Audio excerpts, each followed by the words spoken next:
Hello, everyone. Welcome back to another episode of Dark Whispers, where we explore real stories that remain surrounded by mystery and silence. Today, we begin a journey into one of America's most haunting true crime cases, the story of the Gilgo Beach murders, often called the Long Island serial killer case. At first glance, Gilgo Beach looks peaceful, tall grass swaying in the wind, waves softly touching the shore. The kind of place where people escape from the noise of the city. But beneath that calm surface, something deeply disturbing was buried, quite literally. The story begins in December 2010, when police were searching for a missing woman named Shannon Gilbert, a young escort who had vanished after a frantic 911 call from the area. She sounded terrified on the phone, running through the darkness, saying someone was after her. When officers and rescue teams arrived, they did not find Shannon right away. Instead, they found something else: human remains. Within days, 4 bodies were discovered, each placed carefully near the road that ran along Ocean Parkway, a lonely stretch of sand and marshland on Long Island's southern shore. The women would later be known as the Gilgo Four: Maureen Brainerd Barnes, Megan Waterman, Amber Costello, and Melissa Bartholomew. They were all in their 20s. All had vanished between 2007 and 2010, and all were last seen alive after arranging meetings through online ads. Each one had a family, a history, and dreams that never came true. As investigators continued to search the area, more discoveries followed, more remains scattered across miles of coastline. By spring 2011, the number of victims had grown to at least 10, possibly more. The news shocked the nation. How could so many people disappear for years, only to be found together in such a small area? Who could have done this, and why? The Gilgo Beach case became a symbol of how hidden violence can exist in plain sight. For years, the investigation seemed frozen. Too few leads, too many theories. Detectives suspected a serial killer, but with no name, no clear pattern, and limited forensic evidence, the case went cold. Families of the victims kept fighting for answers, holding vigils by the shore, reminding the world that these were not just numbers, they were daughters, sisters, and mothers. As time passed, the ocean winds carried more questions than answers. Police departments changed leadership, new detectives revisited old evidence, and journalists kept digging. Still, the killer or killers remained in the shadows. But more than a decade later, technology, persistence, and one crucial lead would begin to reveal what truly happened along that lonely beach. This is where our story begins, with a peaceful coastline that turned into a graveyard, a mystery that lasted for decades, and the chilling possibility that the truth had been hiding in plain sight all along. For more than a decade, the Gilgo Beach case haunted investigators. Files piled up, suspects came and went, and rumors filled the silence. Then, in July 2023, the quiet facade of normal life cracked open when police arrested a man no one expected: Rex Heuermann. He was not a drifter or an outcast. He was not someone living on the edge of society. He was an architect, a man who designed office buildings in Manhattan, worked with high-profile clients, and lived in a tidy suburban home in Massapequa Park, not far from where the victims were found. By all appearances, he was a husband, a father, and a successful professional. But investigators now claim that behind that image, he was hiding a much darker life. The arrest came after years of slow, detailed work. Police had re-examined phone records, location data, and digital footprints from the early 2000s, years when most of the victims disappeared. A pattern began to emerge. Calls made to the victims before they vanished were traced to burner phones. Those same phones were later used near Heuermann's home and office. Surveillance footage, DNA samples, and even searches from his computer began to align with what detectives had suspected for years, that the person responsible for at least some of the Gilgo Beach murders was someone hiding in plain sight. When the news broke, neighbors were stunned. They described him as quiet, polite, a man who kept to himself. No one imagined that the person mowing his lawn every weekend could be the central figure in one of the most notorious murder cases in America. Inside his home, investigators found hundreds of items, computers, hard drives, and storage devices, enough digital material to fill entire rooms. They discovered online searches related to crime, disappearance, and specific case details that only someone deeply obsessed or directly involved would know. But what makes the case even more chilling is how ordinary his life seemed. Heuermann took the train to work in Manhattan, met with clients, attended his child's school events, and returned home to the same neighborhood every night. The contrast between his professional image and what prosecutors allege he did in secret left the public uneasy. If this man could hide such darkness behind a smile and a suit, how many other secrets might still be buried out there? Even now, prosecutors and defense attorneys are preparing for one of the most closely watched trials in New York's history. Heuermann maintains his innocence. His lawyers argue that the evidence is circumstantial, that the DNA is flawed, and that the real killer could still be out there. But for many, the arrest marked a turning point, a moment when a name finally replaced the faceless shadow that had haunted Gilgo Beach for so long. And as more charges began to surface, the story only grew deeper, more complex, and far from over. After the shocking arrest of Rex Heuermann in July 2023, many believed the mystery of Gilgo Beach was finally over. But as investigators dug deeper, the case grew even larger, stretching far beyond the original Gilgo Four. At first, Heuermann was charged with the murders of Megan Waterman, Melissa Barthelemy, and Amber Costello, three of the women whose remains were found in 2010. The evidence seemed strong: phone data connecting him to the victims, DNA recovered from a strand of hair, and surveillance images linking his vehicle to one of the crime scenes. But that was only the beginning. In the months that followed, prosecutors revealed new charges, adding more names, more victims, and more layers of horror. In early 2024, Heuermann was officially charged with killing Maureen Brainerd Barnes, the fourth woman of the original Gilgo group. Then, in June 2024, authorities announced two more counts: the murders of Jessica Taylor and Sandra Costia, cases dating back even further, one of them from 1993. By the end of that year, Heuermann faced 7 murder charges, including Valerie Mack, whose remains were identified through advanced DNA techniques. The pattern seemed impossible to ignore. Each victim fit a disturbingly similar profile: young women, often working as escorts, who vanished after arranging meetings through classified ads or online platforms. Most were last seen alive between 1993 and 2010, suggesting that the killings spanned nearly 2 decades. The bodies had been found in similar locations, wrapped in similar ways, and placed within a small radius along Ocean Parkway. For investigators, this raised an unsettling question. Had the same killer been operating all this time, undetected, across generations of technology, police leadership, and social change? As prosecutors gathered more evidence, a clearer picture of Heuermann's alleged double life emerged. Search histories revealed an obsession with violent material, missing person cases, and the Gilgo investigation itself. Digital files showed maps, photos, and notes about the victims' last known locations.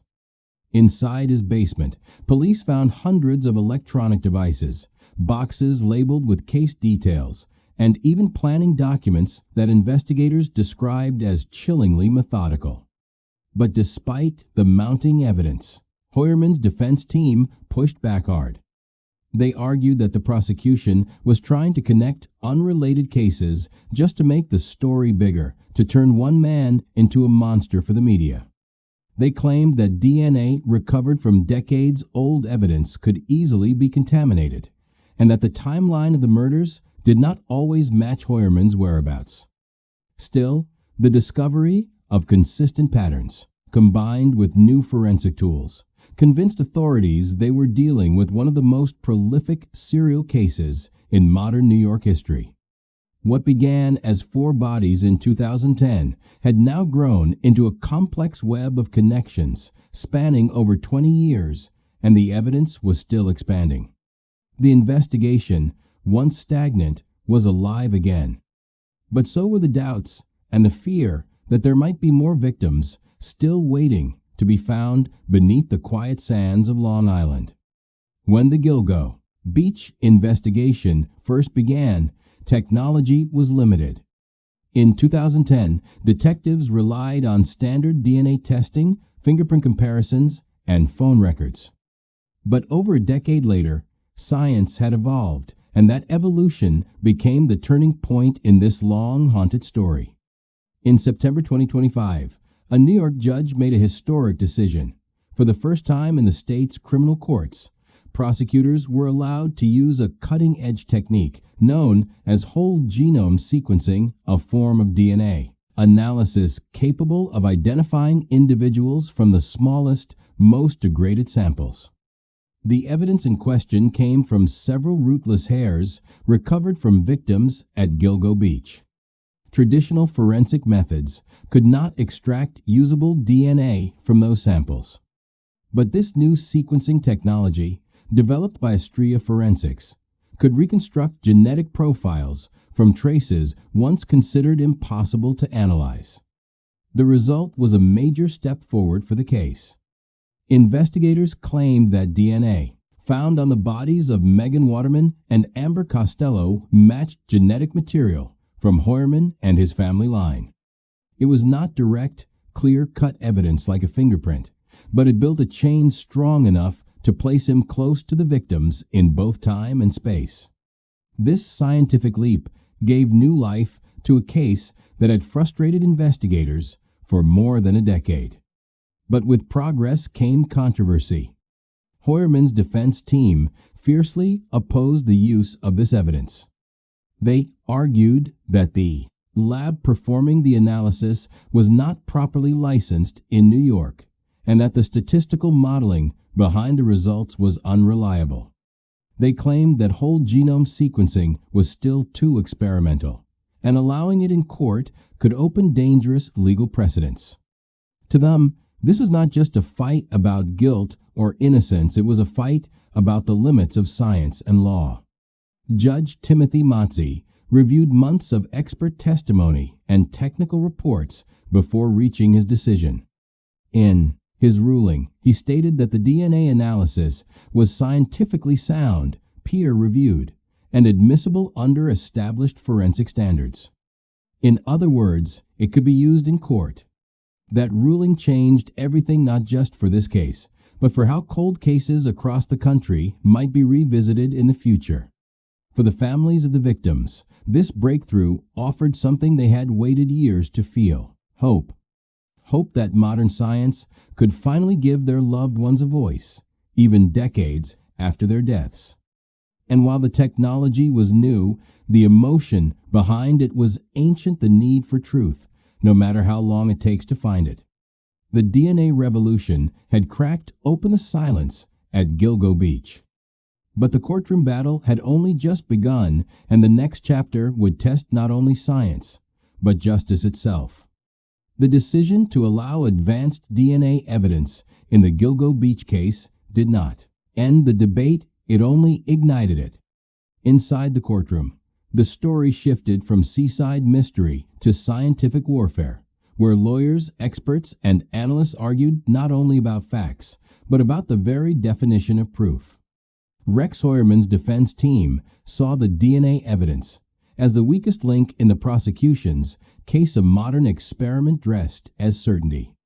Their argument was simple but powerful. If the science behind the results was untested in court, how could it be trusted to decide a man's fate?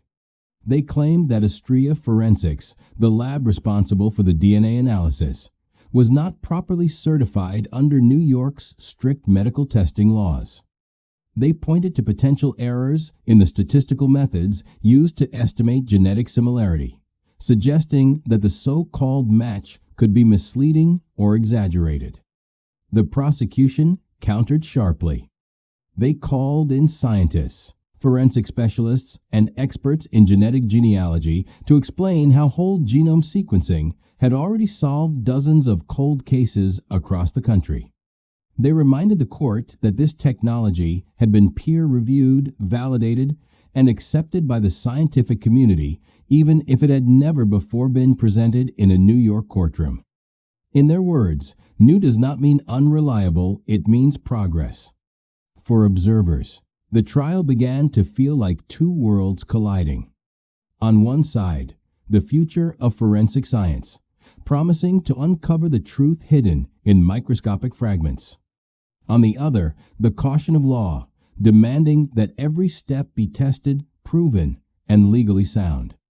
The clash between innovation and skepticism played out line by line, expert by expert, in long technical hearings that often lasted for hours.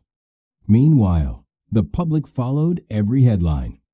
News outlets debated whether Heuermann's case might redefine how evidence is handled in complex investigations.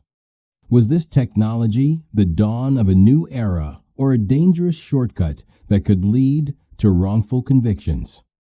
Judge Timothy Mazzi stood at the center of this storm. When he ruled in favor of admitting the DNA evidence, it became a landmark moment, one that balanced the weight of law with the speed of science.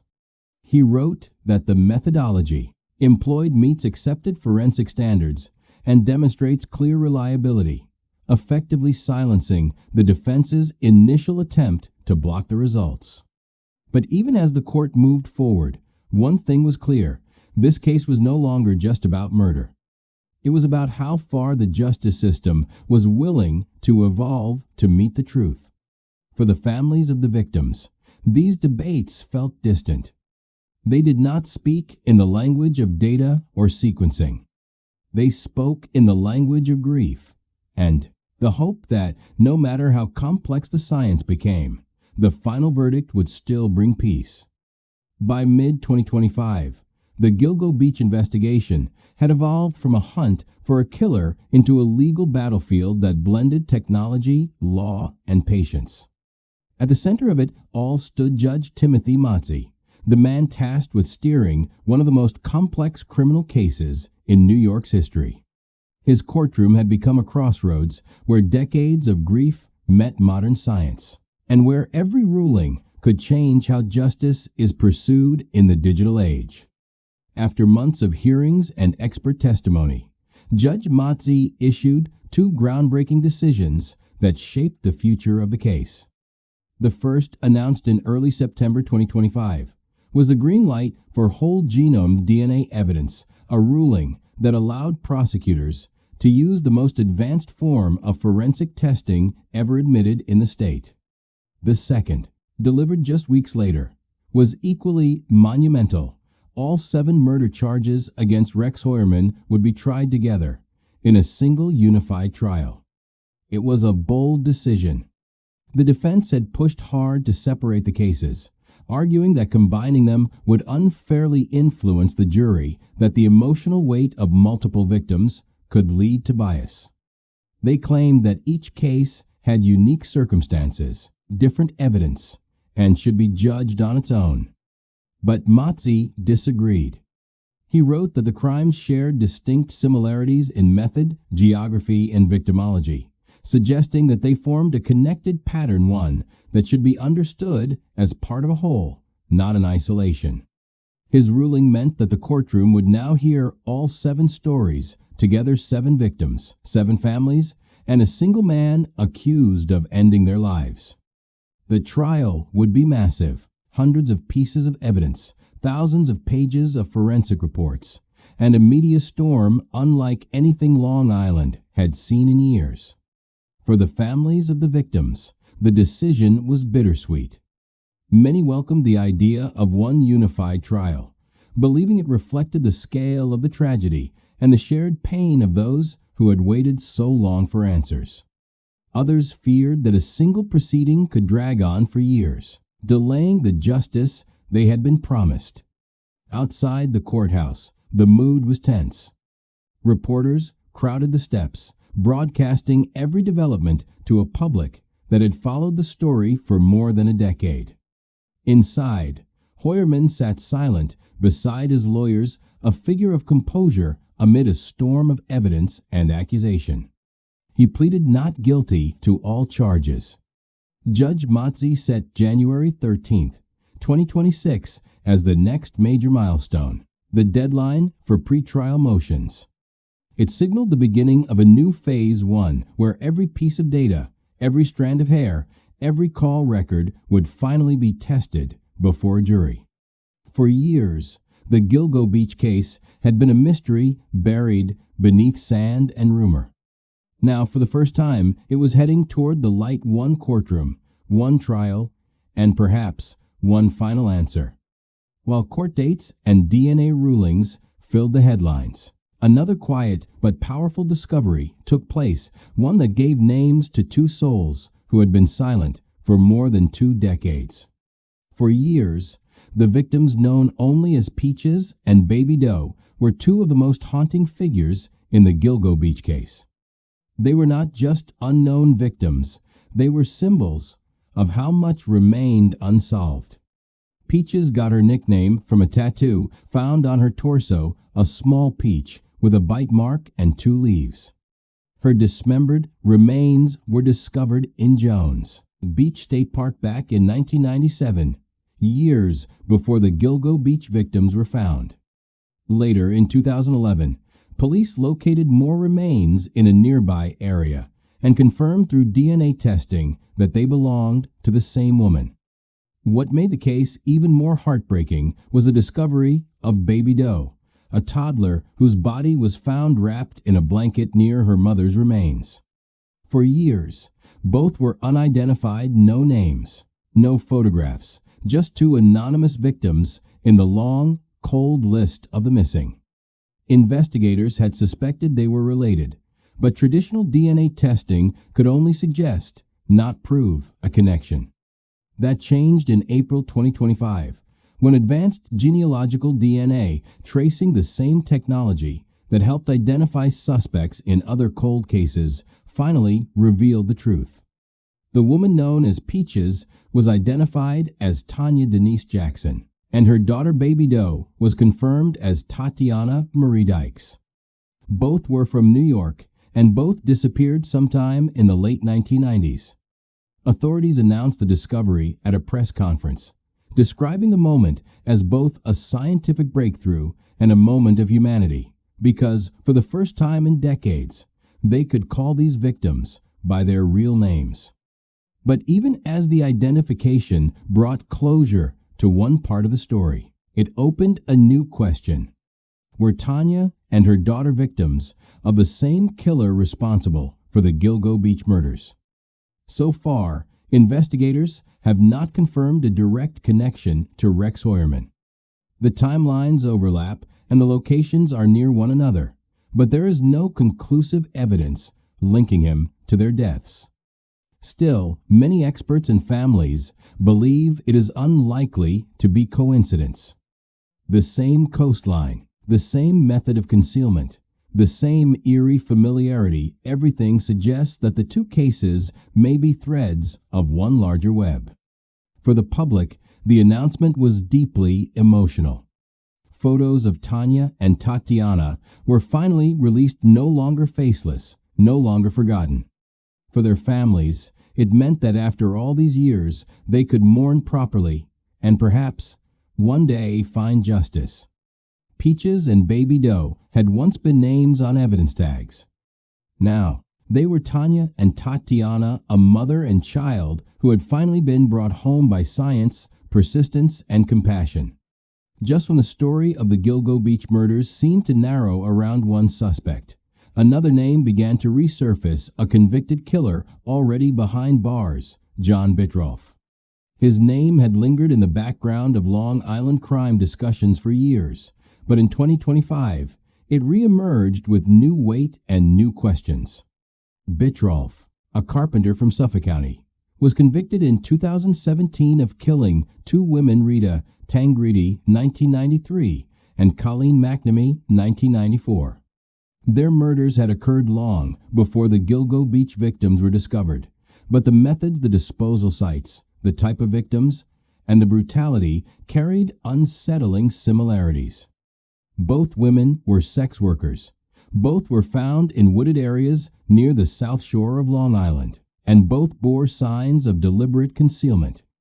At the time, prosecutors suggested that Bitroff might have been involved in more than the two murders for which he was convicted. In mid-2025, as Rex Heuermann's legal team prepared for trial, Bitroff's name re-entered the case files in an unexpected way. A judge granted permission for his DNA to be compared to samples recovered from some of the unidentified remains in the Gilgo Beach area, including fragments that did not match Heuermann or any known suspect. The request came from both sides. Some investigators wanted to rule Bitroff out, while others quietly wondered whether Long Island's dark history might involve more than one killer. The implications were chilling. If Bitroff's genetic material connected to even one of the Gilgo victims, it could mean that the stretch of sand and marshland that had haunted detectives for decades was not the hunting ground of a single predator, but a dumping ground shared by several. That theory of multiple killers using the same remote coastline has long divided investigators and experts. Some argue the consistency in the victims' profiles and burial patterns suggests a single, organized offender, the kind of person meticulous enough to evade capture for years. Others believe the geography of the area, isolated and rarely patrolled, made it a convenient site for more than one perpetrator to dispose of victims independently over time. For now, results from Bitroff's DNA comparison have not been made public. Authorities remain cautious, emphasizing that no confirmed connection exists yet between him and the Gilgo victims. But the fact that his name has resurfaced at all adds a layer of uncertainty to a case already thick with unanswered questions. To many, the possibility of multiple killers is what makes the Gilgo Beach mystery so haunting. It suggests that beneath the surface of one story might lie several overlapping, echoing, and impossible to fully separate.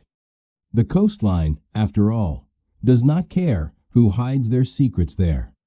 It just keeps them until the tide decides to give them back. As the Gilgo Beach case moved closer to trial, another front of the battle emerged, not in the streets or the shoreline, but in the code. In 2025, lawyers began arguing over something most jurors would never see: the software used to process the DNA evidence. The program at the center of this debate was called IGEM, a complex statistical engine designed to interpret genetic data and determine how likely a DNA sample belongs to a particular person. To the prosecution, it was a trusted, scientifically validated tool that could transform small, incomplete DNA fragments into powerful courtroom evidence. But to the defense, it was a black box, a mysterious algorithm that could decide a man's fate without anyone fully understanding how it worked. During hearings, defense experts claimed that IGEM had undergone more than 60 software updates since 2020, with each version correcting bugs, recalibrating formulas, and changing the way probabilities were calculated. Their argument was clear: if the system's code was constantly being rewritten, how could anyone be certain that the results it produced in Heuermann's case were reliable?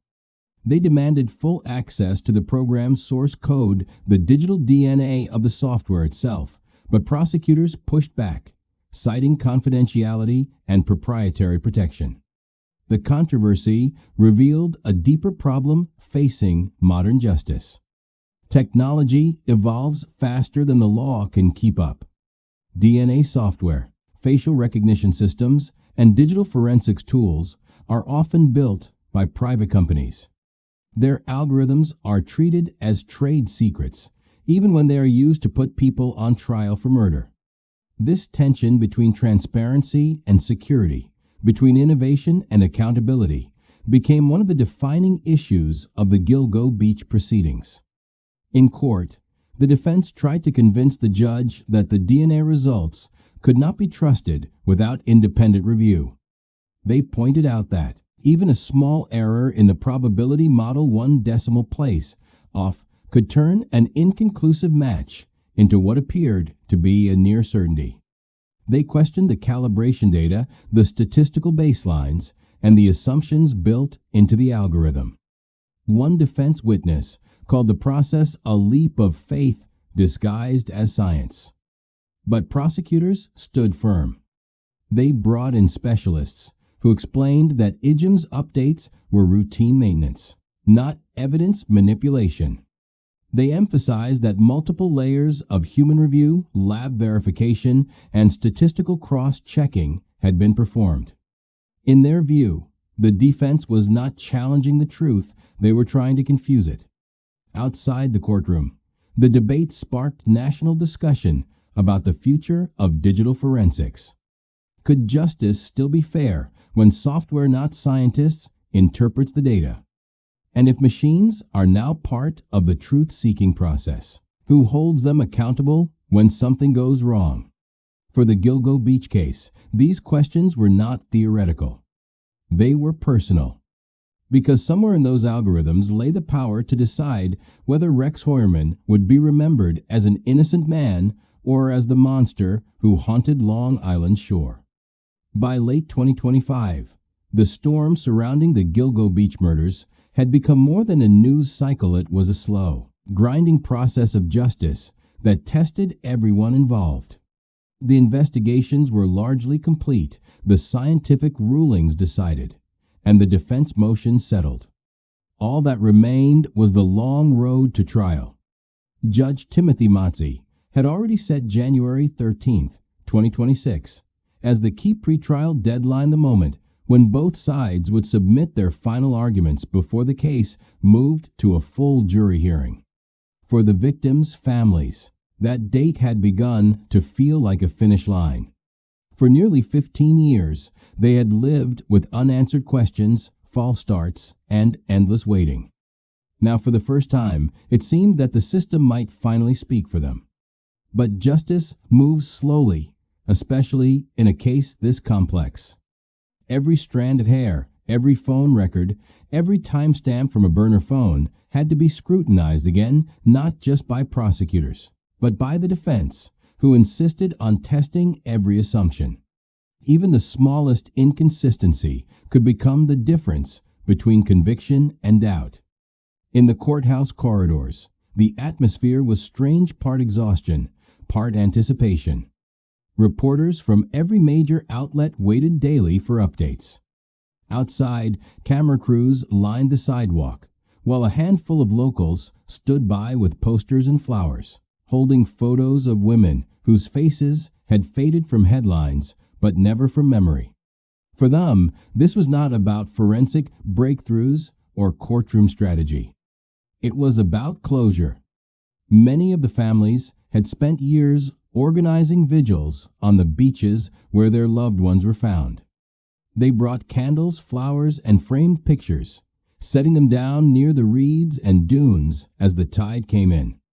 They told stories about laughter, about birthdays, about dreams cut short. To the world, these women had become statistics in a true crime headline. To their families, they were still alive in every word spoken at those gatherings. Meanwhile, Rex Heuermann remained in custody, his life now defined by the walls of a cell and the flash of cameras whenever he was escorted to court. He continued to insist on his innocence.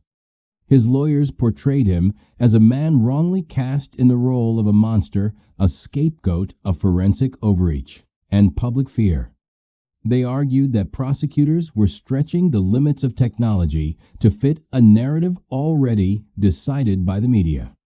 For the public, the case had become a mirror reflecting the best and worst parts of modern justice. The precision of science, the persistence of investigators, and the pain of those who wait. Everyone wanted answers, but no one could be certain what the truth would bring once it was finally revealed in court.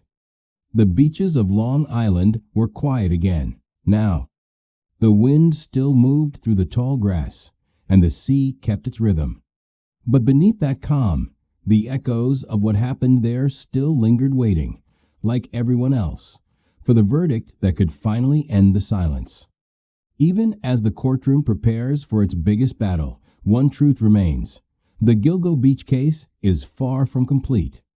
7 charges stand against Rex Heuermann, yet the sands of Long Island hide far more stories than those written in the indictment. There are victims whose names we still do not know, and questions that continue to hang over the shoreline like a fog that refuses to lift. When investigators first searched the area in 2010 and 2011, they did not find just 4 bodies, they found 11 sets of remains. Some were complete, others scattered across miles of dunes and marsh. Several belonged to women who vanished decades apart, from the early 1990s to the late 2000s. Their lives and disappearances did not always align with the timeline built around Heuermann. This raised a haunting question. Were all of these murders committed by the same person? Law enforcement has never reached a clear conclusion. Some detectives and criminologists argue that the patterns, the choice of victims, the disposal methods, the geography are too consistent to be coincidence. To them, it is the signature of one mind, one set of rituals repeated over years. But others see a more chilling possibility. That Gilgo Beach was never the domain of one killer, but a hidden graveyard used by several predators who recognized the same dark opportunity. This theory of multiple killers using the same coastline is not far-fetched. For years, Long Island's southern edge has been a quiet border between suburb and sea, easy to reach, hard to patrol, and empty after sunset. Its isolation provided the perfect cover for crimes that no one was supposed to find. To those who study patterns of serial violence, that kind of landscape almost invites repetition. Even today, some remains found in the area have not been matched to any of Heuermann's charges.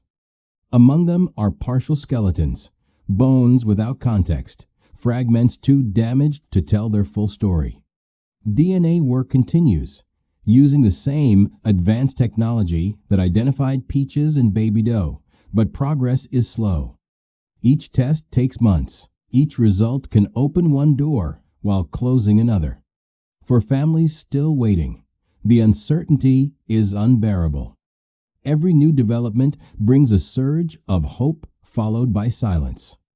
Some have spent decades searching through missing persons lists, scanning online forums, or even traveling to Long Island themselves, just to stand near the place where so many others were found. In the end, the question may never be fully answered. Perhaps one man carried out all the murders, carefully adapting his methods over time. Perhaps more than one did. What is certain is that the shore holds more secrets than any one trial can resolve. And until every name is known, the waves that touch Gilgo Beach will carry more than just salt and sand. They will carry the weight of the forgotten. 15 years after the first discovery, the Gilgo Beach murders remain more than a crime story. They are a reflection of how mystery, loss, and the passage of time can shape an entire community. The case began with a single missing woman and grew into one of the most complex serial investigations in American history. It uncovered not only human remains, but also the hidden corners of society, the vulnerable, the forgotten, and the overlooked. For many, the arrest of Rex Heuermann represents the beginning of closure. For others, it is only the start of another chapter, one where justice must prove itself worthy of the truth it seeks. The upcoming trial will test not just the evidence, but the boundaries of what technology can say about human guilt. DNA, algorithms, and data may tell part of the story, but the rest lies in testimony, memory, and conscience. Every victim deserves more than a name in a file or a number in a news report. Behind each photograph is a life interrupted laughter, family, hope, fear. Their stories remind us that crime is not just about violence. It is about absence, the empty spaces left behind, the birthdays that never came, the voices that once filled a room. The families who still stand by the water's edge understand this better than anyone. They bring flowers, candles, and prayers to the dunes, whispering promises that they will not let the world forget. The beach itself has become a symbol, a quiet place where beauty and horror coexist. On calm days, the waves erase footprints as if trying to restore peace. But beneath the surface, the ground still holds traces of what happened, reminders that silence is not always safety, and that secrets can live for decades before they rise again. The Gilgo Beach case asks questions that extend far beyond Long Island. How do we protect the invisible among us? How do we balance the need for justice with the dangers of assumption? And when truth finally arrives, does it heal or only reveal how deep the wounds really go? For now, the story is unfinished. Rex Heuermann awaits trial. The science that uncovered his alleged link to the victims continues to evolve. And the ocean, patient as ever, keeps its rhythm indifferent to the headlines, but holding within it the echoes of every life that ended along its edge. In the end, perhaps the greatest justice will not come from the verdict itself, but from remembrance.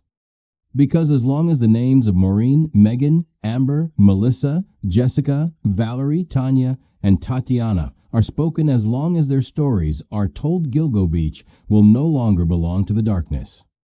It will belong to them. And that brings us to the end of this journey through one of America's darkest mysteries, the story of the Gilgo Beach murders, where the search for justice stretches across decades, and where science, tragedy, and persistence meet under the same gray sky. What began as a missing person search became a national reckoning, a reminder that evil can hide in ordinary places, and that time does not erase truth. It only buries it, waiting for the right hands and the right hearts to dig it back up. As the trial approaches, one thing remains certain: the waves may wash away footprints, but they cannot erase memory.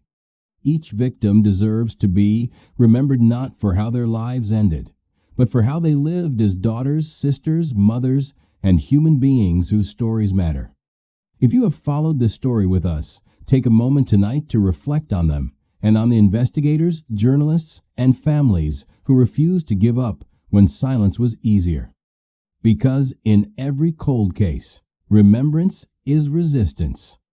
And sometimes just speaking their names keeps the light burning a little longer against the dark. Thank you for staying with me until the end. If you would like to explore more true crime stories where mystery meets humanity, do not forget to subscribe, leave a comment, and share your thoughts. Until next time, stay curious, stay safe, and never stop listening to the whispers that history leaves behind.